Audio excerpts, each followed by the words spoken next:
더불어민주당과 국민의힘 양당 대선 후보를 뽑는 경선전이 본격적으로 시작됐습니다.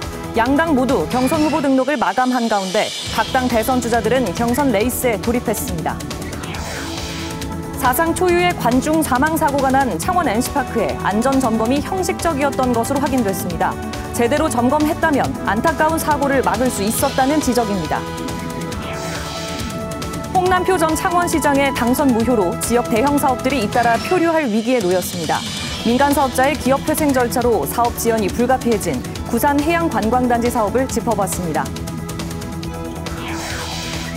강제추행 피해자를 무고 혐의로 고소했다 기소된 오태환 의령군수가 1심에서 당선 무효형인 징역형의 집행유예를 선고받았습니다. 지역 여성단체는 오 군수의 사퇴를 요구하고 나섰습니다.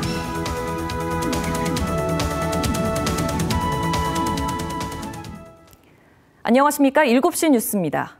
더불어민주당과 국민의힘 양당 대선 후보를 뽑는 경선 레이스가 본격적으로 시작됐습니다. 양당 모두 오늘 경선 후보 등록을 마감한 가운데 각 당 대선 주자들은 경선 승리를 위해 분주한 하루를 이어갔습니다. 첫 소식 방준원 기자의 보도입니다. 대장동 재판 출석으로 별다른 공개 일정을 잡지 않은 민주당 이재명 전 대표. 노무현 재단을 통해 유시민 작가, 도울 김용옥 교수와의 대담을 공개했습니다. 현 정부가 경제를 방치했다고 말하며 내수부터 살려야 한다고 강조했습니다. 시장이 방치돼 있어요. 정부가 완전히 손을 떼버렸습니다. 시장과 분리된 정부, 정부와 분리된 시장은 없는 거예요. 내수 문제는 지금 상당한 여력이 있어요. 김경수 전 지사는 압도적 정권 교체를 위해 민주 세력, 헌정수호 세력이 연대해야 한다고 강조했습니다. 빛의 연대, 빛의 연정을 통해서만 대선 승리를 통해서 들어설 민주정부가 성공할 수 있는. 김동연 경기지사는 관세 대응을 위해 자동차 부품업계 현안 간담회를 가졌습니다. 한국 측 회사와 미국 회사와의 서로 소통하는 창구를 좀 열게 해달라 그런 얘기를 했더니 그것도 흔쾌히 도표했다고. 한동훈 전 대표는 성장하는 중산층, 유능한 보수를 기치로 정책 비전을 발표했습니다.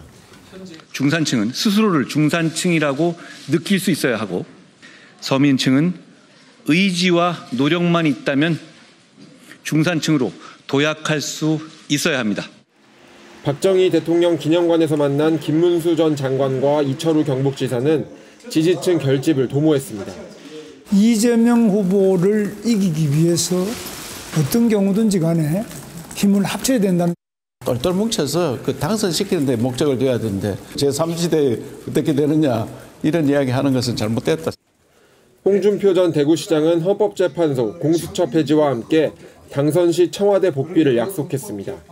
대통령은 청와대로 복귀해야 됩니다. 청와대는 국격의 상징이고 나라의 상징입니다.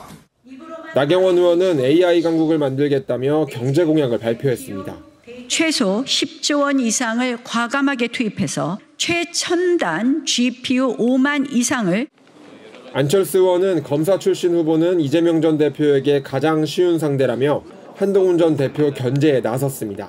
KBS 뉴스 방준원입니다. 오늘 국회 경제 분야 대정부 질문에서는 미국발 상호 관세 등 통상 현안 대응과 추경을 놓고 공방이 이어졌습니다. 한덕수 권한대행의 대통령목 헌법재판관 지명 철회를 촉구하는 결의안이 국민의힘 반발 속에 본회의를 통과했습니다. 계속해서 김유대 기자입니다. 이완규 함상훈 헌법재판관 지명 철회 촉구 결의안이 본회의에 상정되자 국민의힘은 합의 없는 의사일정이라며 반발했습니다. 적법한 권한 행사임에도 이를 철회하라고 압박하는 이 결의안은 삼권 분립의 원칙에 위배됩니다. 국민의힘 의원들이 퇴장한 가운데 민주당은 국민 선택을 받지 않는 관료에겐 임명권이 없다면서 결의안을 채택했습니다. 임명할 권한을 누가 줬습니까? 국민이 줬습니까? 대정부 질문에서 민주당은 윤석열 정부 경제정책 비판에 화력을 집중했습니다.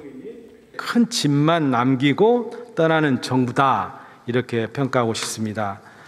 주요 거시경제 지표들 다 지금 나아진 게 없습니다. 추경안 제출이 늦었다는 지적에 정부 측도 반박했습니다. 예산이 통과되면 1, 4분기에 집행을 최대한 하고 그다음에 필요성이 있는 걸 판단을 해서 추경을 제출하는 게 맞는 거 아니겠습니까? 국민의힘은 미국 관세 정책 대응을 위해 한덕수 권한대행의 방미를 주문했습니다. 조기 방문해서 트럼프와 만나는 것이 타당하다. 그런 가능성을 저희가 배제할 필요는 없는데요. 당장은 이제 장관급 회의부터. 정부 측은 미국의 관세 조치가 계속 바뀌고 있다며 업종별 긴밀한 협의를 통해 대책을 마련하고 있다고 설명했습니다. KBS 뉴스 김유대입니다. 헌법재판소가 한덕수 대통령 권한대행의 새 헌법재판관 후보자 지명에 대한 헌법소원과 권한쟁의 사건과 관련해 평의를 열고 재판관 논의를 진행했습니다. 헌재는 오늘 재판관 평의를 열고 한 대행의 헌법재판관 후보자 지명이 위헌인지에 대해 논의한 것으로 알려졌습니다. 평의에는 주심인 마은혁 재판관을 포함해 헌법재판관 9명 전원이 참여하며 헌재는 이르면 이번 주 재판관 후보자 지명에 대한 가처분 여부를 결정할 것으로 보입니다. 법조 영상기자단이 윤석열 전 대통령의 내란 우두머리 혐의를 담당한 재판부에 재차 법정 촬영 신청서를 제출했습니다. KBS 등 6개 방송사로 구성된 법조 영상기자단은 오늘 서울중앙지법 형사합의 25부에 오는 21일로 예정된 2차 공판에 대한 법정 촬영 허가 신청서를 제출했습니다. 기자단은 윤 전 대통령은 전직 대통령들과 다르게 단 한 번도 포토라인에 서지 않았다며 국민의 알 권리 보장을 위해 촬영 허가를 요청했습니다. 사상 초유의 관중 사망 사고가 난 창원 NC파크의 안전 점검이 형식적이었던 것으로 확인됐습니다. 사고가 난 구조물은 11차례 점검에서도 중대한 결함을 찾지 못했고 2년 전 정밀 안전 점검도 예정보다 일주일 앞당겨 마무리됐습니다. 박기원 기자입니다.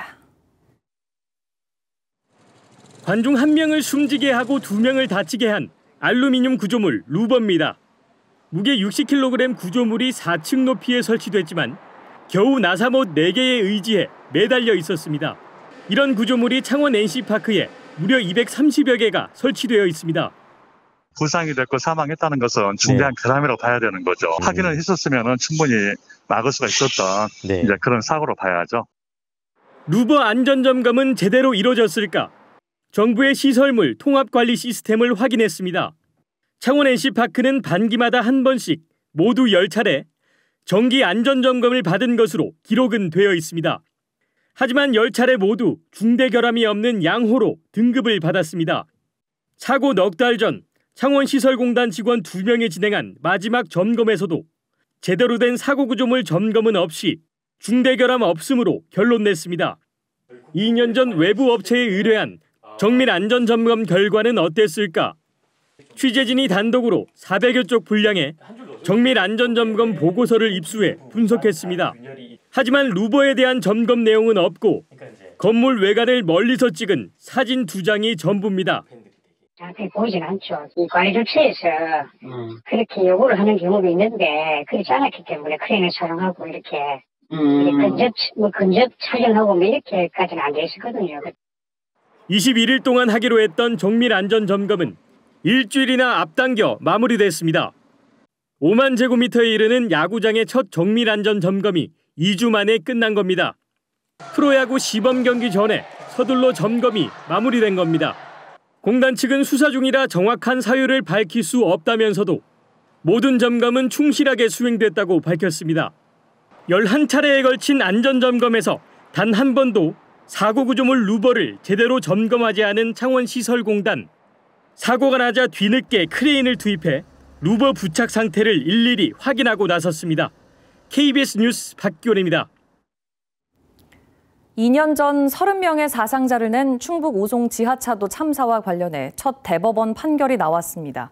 지하차도 인근 제방을 무단으로 훼손해 피해를 키운 시공사 현장 소장과 감리단장에게 각각 징역 6년과 징역 4년이 확정됐습니다. 송근섭 기자가 보도합니다. 장대비에 강물이 불어나자 작업자들이 임시제방에 다급히 흙을 쌓아 올립니다. 하지만 2시간 뒤 강물이 넘쳐 400m 떨어진 지하차도로 유입됐고 차량 17대가 물에 잠기면서 모두 14명이 숨지고 16명이 다치는 참사가 일어났습니다. 당시 시공사는 도로 확장 공사를 하며 기존 제방을 무단으로 철거한 뒤 장마철이 임박해서야 임시제방을 법정 기준보다 1m 이상 낮게 만든 것으로 드러났습니다. 업무상 과실치사 등의 혐의로 재판에 넘겨진 시공사 현장 소장 전모 씨. 1심에선 징역 7년 6개월을 선고받았지만 2심 법원은 참사가 피고인만의 잘못으로 발생했다고 보기 어렵다며 형량을 6년으로 줄였습니다. 대법원은 원심의 판단에 잘못이 없다며 검찰과 전 씨의 상고를 모두 기각하고 징역 6년을 확정했습니다. 재방훼손을 방치한 혐의로 재판을 받아온 감리단장 최모 씨도 항소심에서 감형된 징역 4년형이 확정됐습니다. 오송 참사로 기소된 이들 가운데 첫 확정 판결입니다. 이렇게 감형까지 시켜주고 하니까 솔직히 한 번 더 마음에 상처를 입는 것 같아요, 솔직히. 중대재해처벌법상 시민재해치사 혐의로 재판에 넘겨진 이범석 청주시장과 이상래 전 행복도시 건설청장 등 40여 명에 대해선 1심과 항소심이 진행되고 있습니다. KBS 뉴스 송근섭입니다. KBS는 전임 시장의 당선 무효 이후 표류할 위기에 놓인 창원의 대형 사업을 진단하는 시간을 마련했습니다. 오늘은 그 첫 순서로 민간 사업자의 기업 회생 절차로 사업 지연이 불가피해진 창원 구산해양관광단지 사업을 이대환 기자가 짚어봤습니다. 민간 자본을 유치해 280만 제곱미터 규모의 18홀 골프장, 복합 숙박단지를 조성하는 구산해양관광단지 사업. 번번이 발목을 잡았던 토지 수용이 85%까지 진척되면서 창원시는 내년 상반기 착공을 공식화했습니다. 올 연내에 아마 부지 문제가 다 해결될 것 같습니다. 그러면 앞으로 이제 본격적으로 구산면 쪽에 이렇게 관광단지가 조성이 이제 시작될 그런 계획이었습니다. 하지만 사업을 추진한 삼정기업이 지난달 유동성 위기로 법정 관리에 들어가면서 다시 급제동이 걸렸습니다. 삼정기업의 회생 계획안 제출 기한은 오는 8월. 삼정이 청산을 피하고 재기의 기회를 잡는다고 하더라도 일정상 내년 상반기 착공은 불가능해졌습니다. 창원시는 최악의 경우를 대비해 새 사업자를 찾는 방안도 검토하고 있습니다. 전체 필요한 민간 자본 4,800억 원 가운데 우선 삼정이 낸 1,170억 원의 토지 보상금이나 삼정 측 지분 87.7%를 책임지는 조건입니다. 하지만 부동산 경기가 좋지 않은 데다 1,000억 원이 넘는 돈을 일시에 납부해야 하고 추가 사업비를 부담하려는 신규 사업자가 있을지도 의문입니다. 무엇보다 삼정의 사업 포기가 전제돼야 하는데 삼정의 회장과 대표가 모두 구속되고 창원시장 역시 거리되면서 대표성 있는 협상 주체가 없는 것도 한계입니다. 지금 권한대행 체제, 부시장 체제에서 이걸 결정하기는 상당히 어려운 일 같습니다. 위임받지 않은 권력이 창원시의 가장 중차대한 일을 결정한다는 것은 상당히 큰 무리가 있다고 판단이 되고요. 민간 기업의 기사 회생이든 새로운 사업자를 찾든 26년이나 지체된 구산해양관광단지 사업이 당초 계획대로 추진되기는 어려울 전망입니다. KBS 뉴스 이전입니다. 여성 기자를 성추행한 혐의로 대법원에서 유죄 판결을 받았지만 직을 유지했던 오태환 의령군수. 정치 공작이라 주장하며 피해자를 상대로 음모론을 제기한 건 2차 가해라는 게 재판부 판단입니다. 김소영 기자입니다.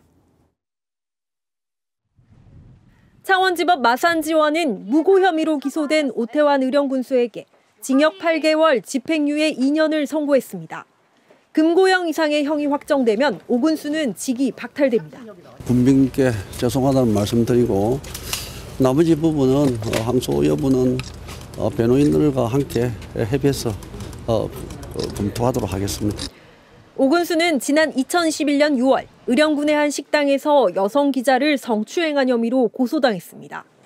그러자 오 군수는 피해자의 고소를 정치 공작으로 규정했고 피해자를 무고와 명예훼손으로 맞고소했습니다. 이 사건의 경우에는 자신의 정치적 이익만을 추구하는 불순한 배후 세력들이 있다고. 재판부는 음모론을 제기하고 피해자 주장을 부인하며 무고로 고소하는 등 태도는 2차 가해로 볼 수 있다고 판단했습니다. 여성단체들은 사건을 계기로 권력형 성범죄와 2차 가해를 방조하는 문화는 근절돼야 한다며 오 군수의 사퇴를 재차 촉구했습니다. 피해자를 무고하는 것은 피해자를 입 다물게 하는 것인데 이게 그동안 피해자가 건 4년의 삶을 정말 40년의 삶처럼 살아왔거든요. 앞서 오근수 범행을 목격하고도 사실과 다르게 진술한 의령 지역 언론인 등 3명도 위증 혐의로 모두 징역형 집행유예를 선고받았습니다. KBS 뉴스 김소영입니다.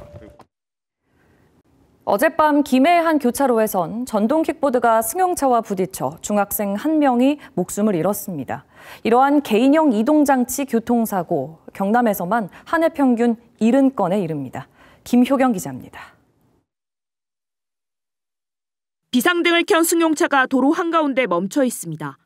구조대원들이 장비를 이용해 차를 들어 올립니다. 차 아래 깔린 중학생을 구하기 위해서입니다. 사고가 난 건 어젯밤 9시 50분쯤. 좌회전하던 승용차가 같은 방향으로 달리다 횡단보도를 가로지르려는 전동 킥보드와 충돌했고, 이 사고로 전동 킥보드에 타고 있던 중학교 1학년 학생이 크게 다쳐 병원으로 옮겨졌지만 숨졌습니다. 경찰 조사 결과 사고로 숨진 중학생은 사고 당시 안전모를 쓰지 않았던 것으로 확인됐고, 60대 승용차 운전자는 술을 마시거나 무면허 등 특이점은 없었던 것으로 조사됐습니다. 다만 사고가 난 전동 킥보드는 공유 전동 킥보드로 만 16살 이상 딸 수 있는 원동기 장치 자전거 면허를 소지해야만 탈 수 있습니다. 하지만 해당 공유 이동장치 대여업체는 면허가 필요하다고 알리고 있지만 숨진 중학생은 면허가 없는데도 빌릴 수 있었습니다. 경찰은 주변 CCTV를 확보하고 사고 당시 신호와 과속 여부 등 정확한 사고 원인을 조사하고 있습니다. 신호에 대해서는 이제 우리가 확보를 했고요. 운전자가 주의를 다했는지, 그리고 또 그 속도를 준수했는지. 2021년부터 3년 동안 경남에서 발생한 개인형 이동장치 교통사고는 한 해 평균 70건. 3명이 숨지고 230명이 다쳐 개인형 이동장치 교통사고 예방을 위한 제도 개선이 시급합니다. KBS 뉴스 김효경입니다. 이어서 진주에서 전해드립니다. 지난달 말 갑작스러운 이상 저온으로 경남 배 재배 면적의 75%가 냉해 피해를 본 것으로 나타났습니다. 경상남도는 진주와 하동 등 확인된 배 냉해 피해 면적이 359헥타르로 시군별로는 진주 235헥타르, 하동 94헥타르, 산청 18헥타르 등이라고 밝혔습니다. 경상남도는 이상 저온으로 인한 백꽃 냉해가 농업재해로 인정될 수 있도록 농림수산식품부에 건의할 예정입니다. 중소벤처기업진흥공단이 오늘 진주 본사에서 올해 1차 내부통제위원회를 개최했습니다. 중진공 내부통제위원회는 위원장인 강석진 이사장을 비롯해 내 외부 전문가 등 10인으로 구성되며 올해 경영전략과 내부통제 고도화, 청렴정책 추진 계획 등을 의결했습니다. 하동군이 오늘부터 진주제일병원과 협력해 보건진료소에서 비대면 화상 원격 협진을 시작했습니다. 매주 화요일마다 공중보건의가 배치되지 않은 하동보건진료소 18곳에서는 만성질환자를 대상으로 비대면 진료와 처방 등 원격 의료 서비스를 제공합니다. 사천시 시설관리공단이 최근 설치했던 전임시장 공적비를 철거했습니다. 공단 측은 본래 의도와 달리 공적비를 둘러싼 논란이 발생해 송구스럽다며 어제 공적비를 철거했다고 밝혔습니다. 앞서 사천시 시설관리공단은 사천바다 케이블카 유치와 관련해 전임 정만규 시장의 공적비를 설치했지만 사전 공론화 과정이 없었고 시유지를 무단 사용해 논란이 일었습니다. 지금까지 진주에서 전해드렸습니다. 이륙 직전에 항공기의 비상문을 승객이 열어버리는 아찔한 사고가 제주공항에서 발생했습니다. 해당 승객은 밀폐된 공간에 두려움을 갖는 폐소공포증을 호소했는데 국토교통부는 항공기 보안 점검에 나서겠다고 밝혔습니다. 고민주 기자입니다. 이륙을 위해 활주로에 들어서던 에어서울 항공기가 갑자기 멈춰섭니다. 곧이어 항공기 한쪽으로 비상 탈출용 슬라이드가 펼쳐집니다. 좌석에 앉아있던 30대 여성 승객이 갑자기 달려나가 항공기 비상문을 열어버린 겁니다. 통화했던 것 같아요. 갑자기 또 욕하면서 일어나서 막 조동석 쪽으로 가서 갑자기 문을 확 열어버리고. 승객 200여 명 가운데 일부는 놀라 비명을 질렀고 기내는 순식간에 공포에 휩싸였습니다. 대응 과정에서 일어난 소란에 대해 거듭 사과드리며 승무원과 다른 승객들이 나서 문을 연 승객을 제지했고 항공보안법 위반 혐의로 체포된 여성은 공항 경찰대로 넘겨졌습니다. 비상문을 연 여성은 폐소공포증이 있어 답답해 문을 열었다고 경찰에 진술했습니다. 비상탈출 슬라이드 때문에 움직이지 못하게 된 항공기는 2시간 뒤 주기장으로 견인됐고 에어서울 항공편은 줄줄이 결항됐습니다. 어떻게 하라는 조치도 없고 저는 다음 탑승비는 지금 금액이 2~3배가 비싸고 더는 중요한 스케줄이 다 깨졌고 이런 거에 대해서 너무 화가 나고 2023년 대구공항에 착륙하던 아시아나 항공기에 비상문을 연 승객에게 징역 3년, 집행유예 5년이 선고됐지만 그 뒤로도 비슷한 사고가 잇따르고 있습니다. 국토교통부는 비상문 접근 통제 등을 비롯한 항공기 보안 체계를 점검하기로 했습니다. KBS 뉴스 고민주입니다. 경기도 광명시 신안산선 공사 현장 붕괴 사고가 난 지 벌써 닷새째입니다. 아직 구조되지 못한 실종자 1명에 대한 수색 작업이 오늘도 계속되고 있는데요. 소방당국은 지하 20m까지 진입로를 확보했습니다. 민정희 기자가 보도합니다. 신안산선 공사 현장이 붕괴된 지 닷새째, 실종자 수색을 위한 진입로 확보 작업이 계속되고 있습니다. 50대 노동자인 실종자가 있는 곳은 사고 현장 40m 아래 컨테이너로 추정되고 있습니다. 우선 컨테이너까지 가는 길을 막고 있는 각종 구조물과 토사를 치워야 구조가 가능할 걸로 보입니다. 소방당국은 상부 잔해물을 계속해서 제거하며 현재 지하 20m 정도까지 구조 진입로를 확보했다고 밝혔습니다. 다만 주말부터 계속된 비바람으로 지반이 약해진 상황이 변수입니다. 컨테이너를 현재 발견하지는 못하고 있는 상황입니다. 현재 지금 계속해서 안전 조치를 하면서 지금 밑으로 계속 작업을 하고 있는 상황입니다. 붕괴 책임이 어디에 있는지 수사도 진행되고 있습니다. 경찰은 시공사 포스코 ENC의 하청업체 소속 노동자 등 12명을 입건 전 조사했습니다. 조사 결과 사고 당일인 지난 11일 보강 작업을 시작하기 전 H빔을 지하로 내리던 중 사고가 발생했다는 진술이 나온 것으로 확인됐습니다. 시공사인 포스코 ENC는 사고 전날 밤 붕괴 우려가 나오자 작업을 중단하고 보강 공사를 추진한 바 있습니다. 광명시는 사고 현장 인근에 대한 안전 점검이 끝날 때까지 인근 1km 구간을 계속 통제하기로 했습니다. 인근 주민 30여 명에겐 대피 명령이 내려졌고 사고 현장에서 50m 떨어진 초등학교는 오늘도 휴교했습니다. KBS 뉴스 민정입니다. 이어서 간추린 경남 소식입니다. 영남권 대형 산불 피해 주민을 위한 국민 성금이 1,340억 원으로 집계됐습니다. 행정안전부 중앙재난안전대책본부는 어제 오후 5시 기준 산불 피해 주민 돕기 국민 성금이 1,339억 7천만 원 모금됐다고 밝혔습니다.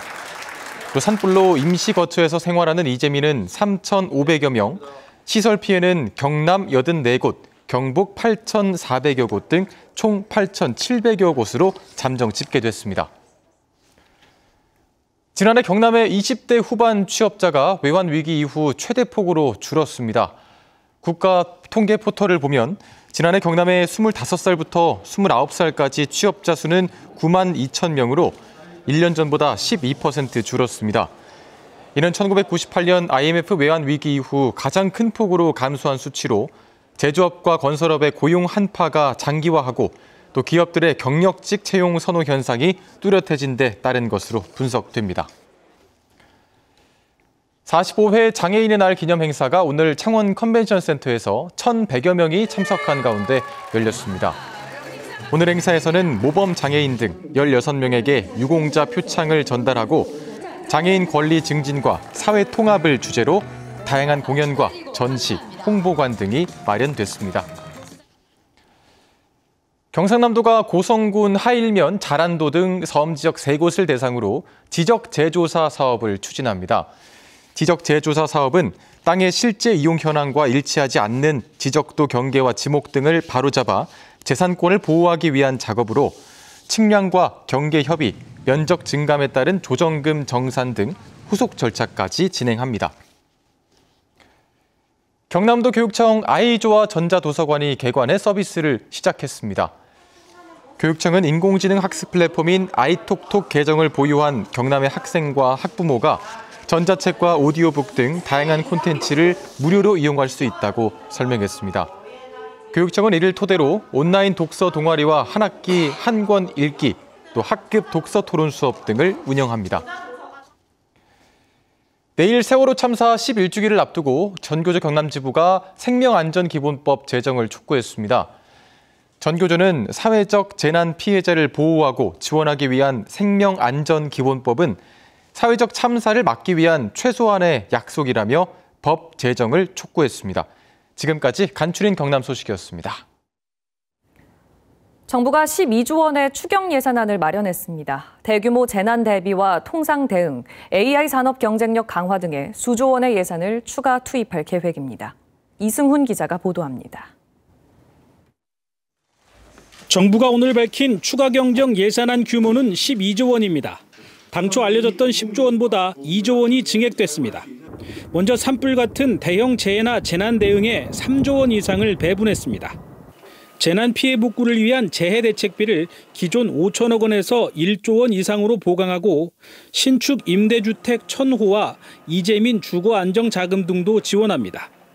산불 대응 장비도 늘리는데 중대형 산림 헬기 6대와 AI 감시 카메라, 드론 등 75대, 다목적 산불 진화차도 48대를 추가로 구입할 예정입니다. 미국의 관세 인상 같은 통상 환경 변화와 첨단 산업 경쟁력 강화에도 4조 원 이상이 추가 투입됩니다. 관세 피해가 큰 기업의 자금난 해소를 위해 대출과 보증 등 정책 자금이 신규 공급되고 수출 바우처 지원 기업도 2배 이상 확대하기로 했습니다. AI 산업 경쟁력 강화에도 1조 8천억 원 이상이 추가 투입됩니다. AI 컴퓨팅 인프라 확충을 위해 첨단 GPU 3,000장 이상을 즉시 공급하고 연내 1만 장을 추가로 확보하겠습니다. 내수 부진으로 어려움이 큰 소상공인과 취약계층을 위한 예산도 4조 원 이상 마련합니다. 소상공인이 공공요금과 보험료 납부 등에 쓸 수 있는 연간 50만 원 정도의 부담 경감 크레딧 사업을 새로 진행하고 카드 소비 증가분의 일부를 온누리 상품권으로 환급하는 상생 페이백 사업도 추진합니다. 정부는 대규모 재정 사업이 신속하게 추진될 수 있도록 예비 타당성 조사 절차도 대폭 간소화하겠다고 밝혔습니다. 정부는 이 같은 내용의 추경 예산안을 다음 주 중으로 국회에 제출할 계획입니다. KBS 뉴스 이승훈입니다. 트럼프 미국 대통령이 자동차 부품에 대한 일시적 관세 면제를 시사했습니다. 미국의 관세 정책이 연일 오락가락하는 가운데 우리나라와 미국의 무역 협상은 다음 주 시작될 전망입니다. 김귀수 기자의 보도입니다. 트럼프 대통령은 미국 자동차 업계를 돕기 위한 무언가를 검토하고 있다고 밝혔습니다. 그러면서 미국 내에서 자동차 부품을 생산하는 데 시간이 필요하다고 말했습니다. 다음 달 발효될 예정인 자동차 핵심 부품에 대한 25% 관세에 일시 면제를 시사하는 발언입니다. They're switching to parts that were made in Canada, Mexico, and other places, and they need a little bit of time because they're going to make them here, but they need a little bit of time. 트럼프 대통령은 자신은 매우 유연한 사람이라는 말로 애플 제품이나 스마트폰 등의 관세 예외 가능성도 언급했습니다. 자고 나면 바뀌는 오락가락 관세 정책으로 불확실성이 커지는 가운데 미국은 개별 국가와 상호 관세 협상 테이블을 차리고 있습니다. 지난주 베트남과 무역 협상을 가진 데 이어 내일은 일본, 다음 주엔 한국과 협상한다고 베센트 재무장관이 밝혔습니다.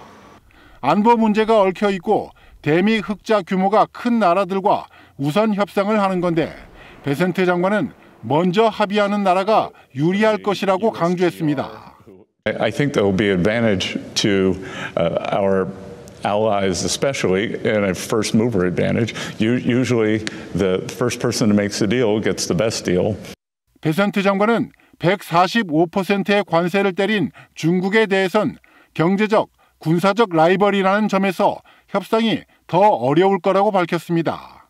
하지만 중국에 대한 관세가 지속 가능하거나 계속 유지될 수 없다며 언젠가 큰 거래가 이루어질 것이라고 전망했습니다. KBS 뉴스 김규수입니다. 한국을 민감국가 명단에 올린 미국 에너지부의 조치가 오늘부터 발효됐습니다. 우리 정부는 적극적인 교섭을 진행하고 있다면서도 해제에는 조금 더 시간이 걸릴 것으로 보인다고 밝혔습니다. 양민철 기자입니다. 미국 에너지부가 현지 시각 오늘 0시부터 민감국가 명단에 한국을 포함했습니다. 미 에너지부는 지난 1월 초 한국을 민감국가 명단에 기타 지정국가로 추가했고 오늘자로 시행이 예고되는데 별도의 해제 통보가 없었던 만큼 예정대로 적용된 것으로 정부는 보고 있습니다. 민감국가 명단은 미 에너지부 내부 규정으로 공식적으로 대외에 공개되지는 않습니다. 정부는 지정 해제를 위한 협상을 이어가고 있다고 밝혔습니다. 미 에너지부와 국장급 실무협의 등 적극적인 교섭을 진행해 나가고 있습니다. 미 측 내부 절차에 따라 진행되는 것으로 좀 더 시간이 필요할 것으로 보입니다. 그러면서 미 에너지부 측이 민감국가 지정이 현재 진행 중이거나 향후 추진하는 한미 연구개발 협력에 영향을 미치지 않을 것이라고 재확인했다고 설명했습니다. 미 에너지부는 국가안보와 핵 비확산, 테러 지원 등의 이유로 민감국가 목록을 관리합니다. 민감국가 지정에 따라 한국 출신 연구자는 미 에너지부와 산하 17개 연구소 방문을 위해선 최소 45일 전 관련 자료를 제출하고 별도 승인을 받아야 합니다. 또 미 에너지부 직원이나 소속 연구자가 한국을 방문할 때도 추가 보안 절차가 적용되는데 장기적으로 한미 양국 간 심도 있는 과학기술 협력엔 장애 요인이 될 것이란 우려가 나옵니다. KBS 뉴스 양민철입니다.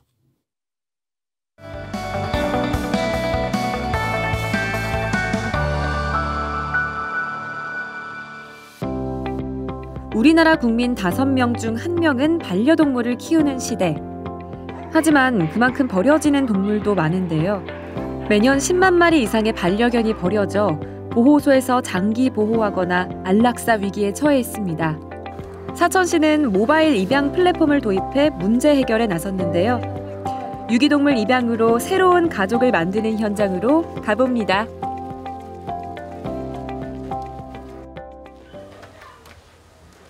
사천의 한 유기동물 보호소.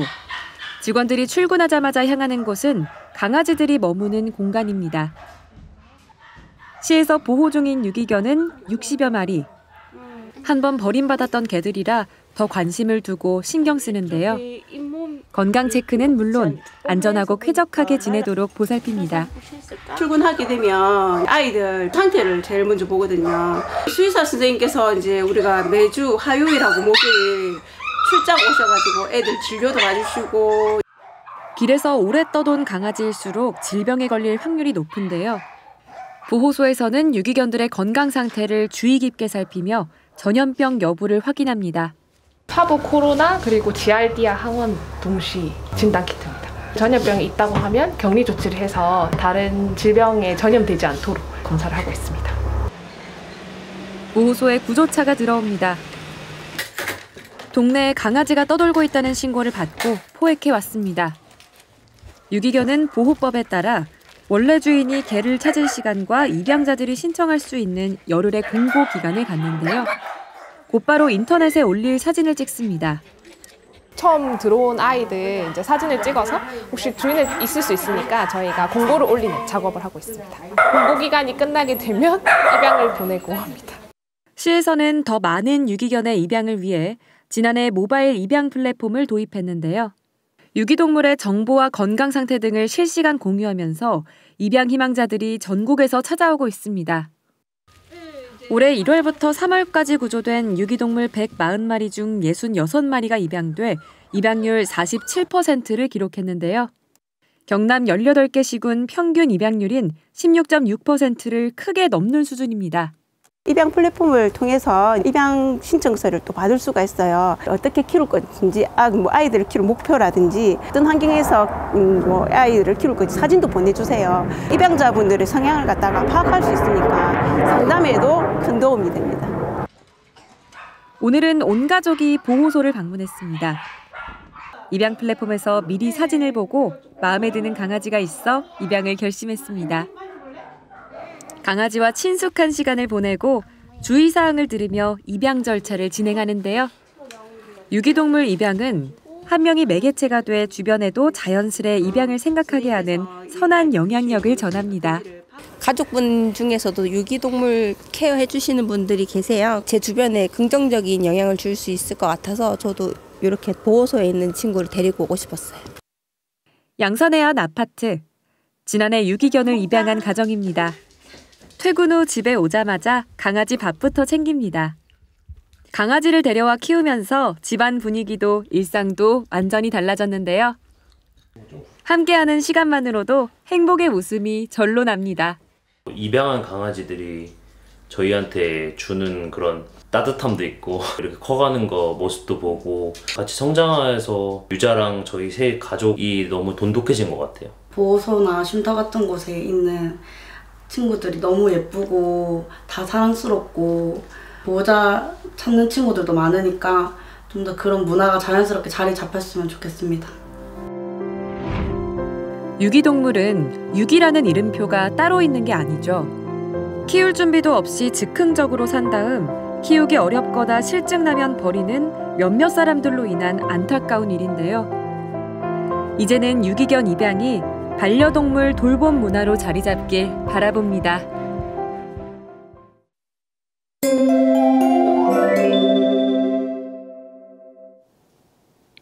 갑작스레 찾아온 꽃샘 추위는 내일 아침까지만 견디시면 되겠습니다. 낮부터는 추위가 풀리면서 봄 기운을 회복하겠는데요. 내일 창원의 아침 기온은 7도로 예년 수준을 밑돌겠지만 한낮에는 22도까지 껑충 올라 포근해지겠습니다. 다만 크게 벌어지는 일교차에 유의하셔야겠습니다. 내일 경남은 대체로 맑은 하늘에 공기질 쾌청하겠습니다. 일부 내륙에서는 내일 새벽부터 아침 사이 서리가 내리는 곳이 있겠습니다. 해안을 중심으로는 순간풍속 초속 15m 이상의 강풍이 불겠습니다. 내일 아침 창원이 7도, 밀양이 5도로 오늘과 비슷하거나 조금 높겠습니다. 한낮에는 창원이 22도, 창녕이 25도로 오늘보다 3에서 10도가량 높겠습니다. 서부 지역도 진주가 4도, 거창이 2도로 출발하는 아침이겠는데요. 한낮에는 산청이 25도, 합천 26도 예상됩니다. 바다의 물결은 동해남부 먼바다에서 최고 2.5m로 높게 일겠습니다. 내일 낮부터는 포근한 봄 날씨가 이어지겠습니다. 날씨였습니다. 7시 뉴스 여기서 마칩니다. 오늘도 시청해주신 여러분 고맙습니다.